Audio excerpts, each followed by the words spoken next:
L'école guinéenne et ses tristes réalités. Des réalités parfois inimaginables et vous allez le voir. À Conakry, tout semble bien aller car c'est ici que tout se décide. Au cours des 10 dernières années, les ministres qu'a connu le système éducatif ont certes posé quelques actes positifs, tout paraissait comme pour tromper les vigilances. Mais à l'intérieur du pays, vous n'allez pas le croire, l'école guinéenne est souffrante et nous allons vous le démontrer. Pour commencer, nous allons à leur découverte en compagnie d'une délégation du MEPUA dirigée par le ministre Guillaume Hawing. D'abord cap sur Dabola, où nous commençons par la direction préfectorale de l'éducation, vandalisée depuis les événements de janvier-février 2007. Depuis, le local est abandonné et peine à être réhabilité. Depuis ce moment-là, la DPE, on est casé dans un réduit où les conditions de travail sont vraiment difficiles. Le ministre est étonné de l'état des lieux, sauf qu'il n'est pas au bout de sa surprise. À Dabola, toutes les écoles visitées sont en manque d'enseignants. Pire, elles sont délabrées, comme le montrent ces images. Les infrastructures qui nous manquent énormément, mais tous ensemble, nous pouvons arriver à une vie agréable dans les écoles guinéennes. Des toilettes inutilisables, des écoles en manque de toits et de tables-bancs. Les encadreurs sont conscients de travailler dans un environnement inadéquat. À Kouroussa, nous faisons escale à l'école primaire de Moussaya, bâtie en 1963. Jamais rénovée, ici les enseignants logent dans ces habitations démodées construites par la communauté. Les élèves, eux, sont obligés de cohabiter avec les animaux. À Kankan, bastion du régime déchu, on ne pouvait jamais s'y attendre à une école vétuste. Pourtant, la région nous a négativement surpris avec ses infrastructures qui ne répondent pas aux critères, comme c'est le cas de l'école primaire Dramé Oumar, où un bâtiment est inachevé et un tas de tables-bancs complètement cassés. La difficulté actuellement, c'est l'achèvement de ce bâtiment. Le message que nous avons à l'endroit de M. Mamadi Doumbouya, c'est de venir en aide. Les tôles, les ciments, le fer, c'est ce qu'on a besoin. À Sigiri, c'est l'école primaire Falaï Traoré qui bat le record parmi les écoles vétustes de la préfecture. Pour preuve, voici à quoi ressemble le bureau du directeur. Une bibliothèque vide avec quelques documents rongés par des cafards. Regardez cette image. Un espace où les jeunes à majorité diplômés font du thé, accompagnés de la musique dont le son empêche les élèves d'à côté d'apprendre normalement. La cour de l'école est partagée entre un espace réservé aux jeunes sans travail, une salle de cinéma où ça crie en longueur de journée, mais aussi un kiosque où les jeunes font toujours la queue pour jouer à la loterie. Un climat qui ne facilite pas l'apprentissage des cours pour les élèves. Cette école a été créée le 5 octobre 1984.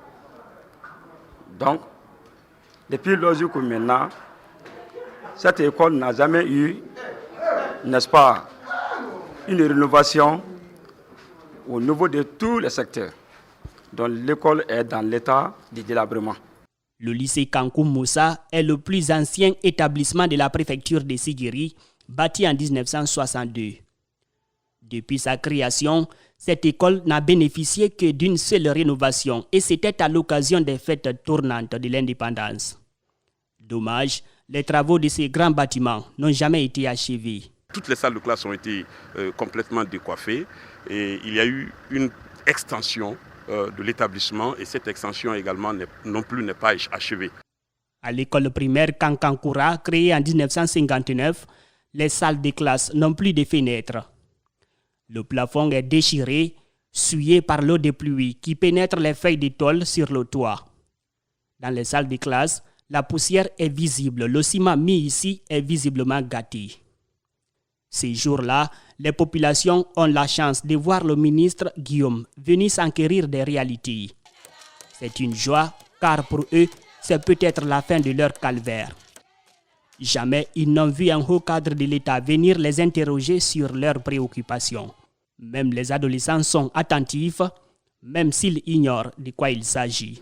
À Mandiana, même le regard des apprenants ne rassure pas. Comment peut-on étudier, par exemple, dans cette école à Hangar, à Daladiaran, où le soleil dérange les tout-petits? Ici à Mandiana, rares sont les écoles primaires qui ont des clôtures. Voici des tout-petits qui, une fois la classe terminée, dépassent ces animaux qui peuvent parfois leur faire peur. De Mandiana, direction Kerouané à l'école primaire de Nouni, où l'enseignante Moussou Guémou dispense ses cours sous cette cabane depuis 2008. Ici, à 12 heures, elle est obligée de changer de tenue. La chaleur et la soif font qu'elle a souvent des vertiges, et même ses élèves aussi. Depuis en 2008, nous sommes dans Elasicé. Nous passons par Beila, Zérékoré jusqu'à Massinta à l'école primaire Zébéla Toba, l'un des résistants à la pénétration coloniale en Guinée forestière. Les réalités sont à couper le souffle. Ici, quand 14 heures passent, c'est une chaudière véritable. Et nous lançons un SOS pressant pour sauver l'école à Massanta et surtout Bongo Kamara. À Guékédou, nous passons au lycée-collège Bambo où le ministre Julien Yombuno de la fonction publique et du travail a fait son cycle secondaire. L'école a besoin d'accompagnement. D'ailleurs, à Guékédou, on a l'impression que la ville est la plus oubliée du pays. Ici, une attaque rebelle survenue dans les années 2000 a tout détruit sur son passage. À l'école primaire de Tolobengu, on a l'impression qu'on vit au temps préhistorique, aucune image moderne. Les problèmes de cette école sont nombreux. Comme vous voyez, la salle de classe, non pas d'abord à vue concret, l'école est délabrée. C'est une école communautaire construite depuis des années, mais ce qui a été créé en 2009. De 2009 jusqu'au maintenant, on a assisté de mon service ici 609 élèves, dont 298 filles. Mais les problèmes, comme vous voyez, pas de salle de classe, pas de mobilier. C'est-à-dire nous sommes en manque d'infrastructures et de mobilier. La découverte se poursuit à Kissidougou et prend fin à Farana, un vrai marathon. On arrive à la conclusion selon laquelle que l'école n'était pas une priorité pour les gouvernements précédents. Le ministre Guillaume Hawing pourra-t-il faire ce que ses prédécesseurs n'ont pas pu faire? Où sont passés les fonds alloués à l'éducation pendant toutes ces années? Pourquoi autant d'écoles délabrées à l'intérieur du pays? Pour beaucoup, une enquête mérite d'être ouverte, visant principalement les anciens ministres de l'Éducation nationale.